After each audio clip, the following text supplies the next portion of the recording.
All right, hello everybody. So what I've got here is a much older reel. It was probably around the late 80s, and this is the Garcia XLT 2-speed.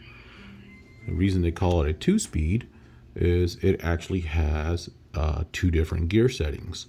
So when you're reeling the reel in low gear, it'll have that cranking ability, that slow retrieve to throw crankbaits out there. You know, it allows your crankbaits to get deeper, you know, with that slower retrieve. And then it has this mechanism called the auto shift, which is right here on this dial. And the way this works is you can turn it one way to make it stay in low gear, and then if you tighten it, it'll go into a high gear. So your high and low is 6.1 to 1, and then your low is 3.8 to 1. So that's a relatively low cranking gear ratio. That would be very similar to a Zebco 33 spin cast reel. That's a very slow retrieve. And then of course, you know, when this mechanism is set for high, it'll reel in at 6.1 to 1, which is, it's fairly fast. I mean, nothing like today's standards where a lot of them you're going to get what, 7.1. Even I think a Daiwa makes it 8.1. Now this reel is the XLT line family, and all the XLTs came with a cam spool on here, where you can remove this cam by moving this lever out, and I'll quickly demonstrate how this works. So what this did is it would give you the ability to change spools out. So I don't know if you guys seen my other videos on some of the other reels, but I don't know if I did an XLT yet. But we pull this lever out, you pull it out just like this. Right here is your cam lock. Out drops the spool. This allowed you to change line weights.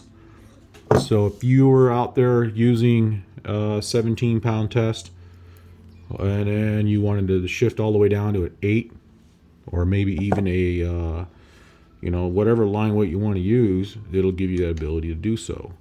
Now this all the XLT lines, it does have a cast control. As you can see, the magnetic brake right here, this one still works. Here's your magnets on the side. So you could still get these parts through Abu's website, which is, I find that pretty amazing for such an old reel.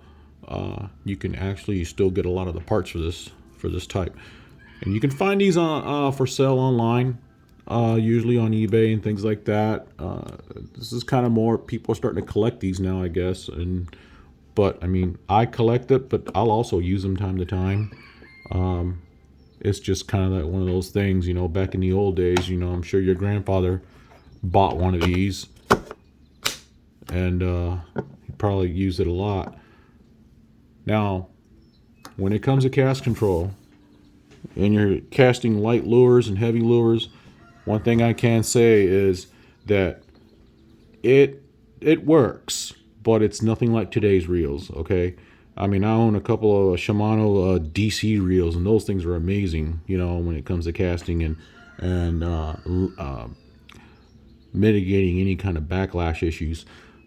However, this one, because of the old style magnetic brake system on here, it does work, but it's nowhere near as good as the new ones today. You still got to learn how to spool it, spool with your thumb as you're casting out and things like that, you know, as you start to use this type of reel. But this thing is amazing.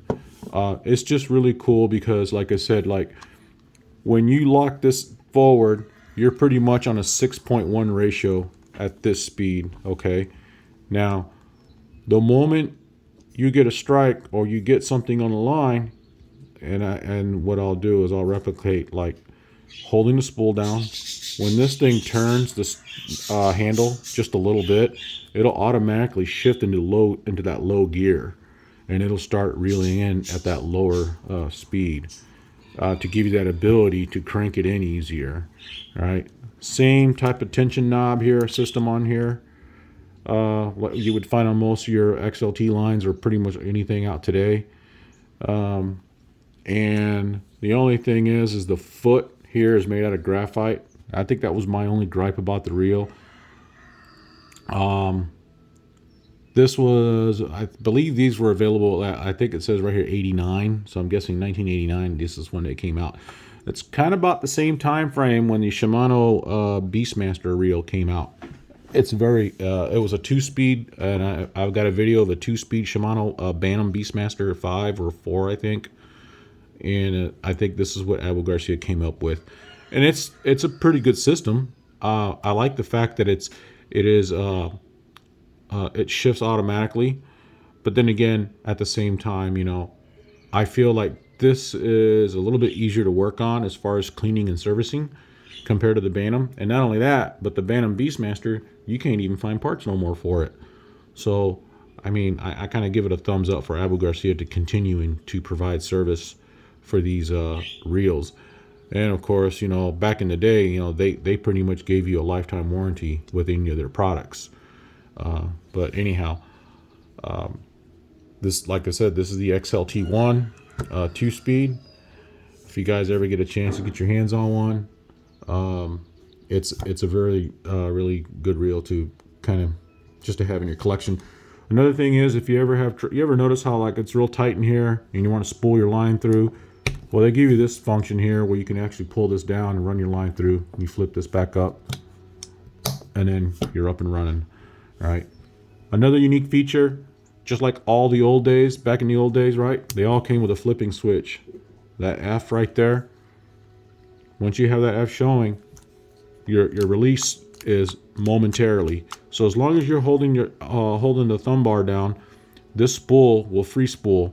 So if you're flipping in the reeds, if any of you guys do like jig fishing or worm fishing, you know, and you're just kind of like slacking the line out, and you don't want it to run the moment you know, because sometimes you'll get a bite around the drop.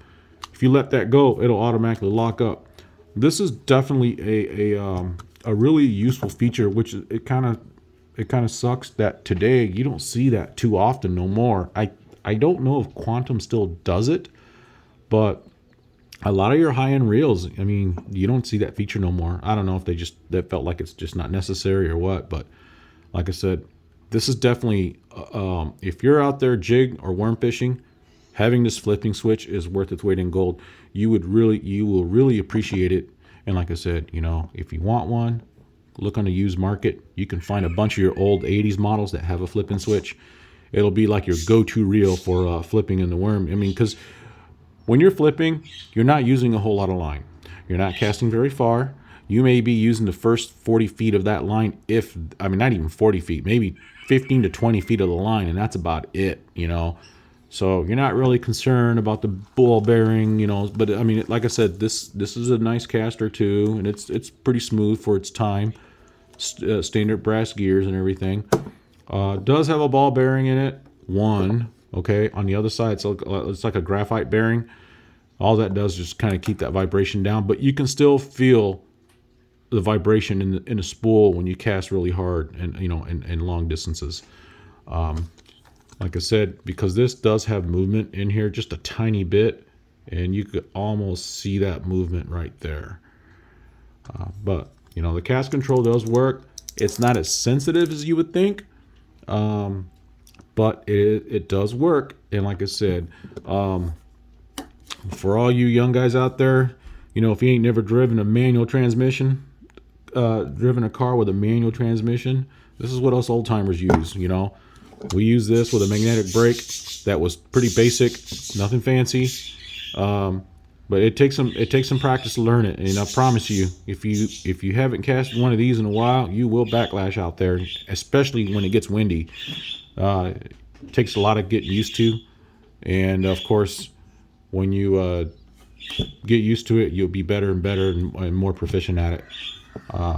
However, this was just a quick little video take I wanted to do to share with you guys. Just one of the reels I have in my collection. I got some more that I want to bring out. I do have a lot of Abu Garcia reels. I don't have very many Quantums or Zebcos or anything like that, and I just found that Abu Garcia has really made a lot of changes along the lines, and it was a huge transition. You know, when they went from this design to XLT line, and they moved over to more like to the Toro series, and then that's when that LP series came out, and that was that low profile design, where your gear down here was offset down, where it would allow your reel to sit lower. It feels like it's sitting lower on the foot of your rod. But I mean, these sit pretty high if you just look at the foot to where it's at, you know. I mean, it sits high up. It ain't like the new ones today. But this is a really cool setup. If you ever get a chance to get yourself one, you know, they're out there. Every once in a while you'll find them. But they're really great. They're just something different. They're very unique. I love the spool changing mechanism. I think that is a very, very cool idea. I mean, because, you know, it gives you more flexibility. Nowadays, everybody just carries a different rod and reel for every application, right? Well, this kind of pretty much stopped all that. I mean, you can just carry 3 different spools, but of course, you know, time is everything, especially if you're on a tournament mode and things like that. But if you're out there just fishing and dinking around, you know, you can carry different spools or go try different things out. It's definitely worth it. It's a really, really fun experience to have and do with this, you know, to use during this reel. So, but enjoy. And if you got any questions or comments, you know, you're more than welcome to ask, and I'd be happy to try to reply to you as soon as I can. All right, have a good day.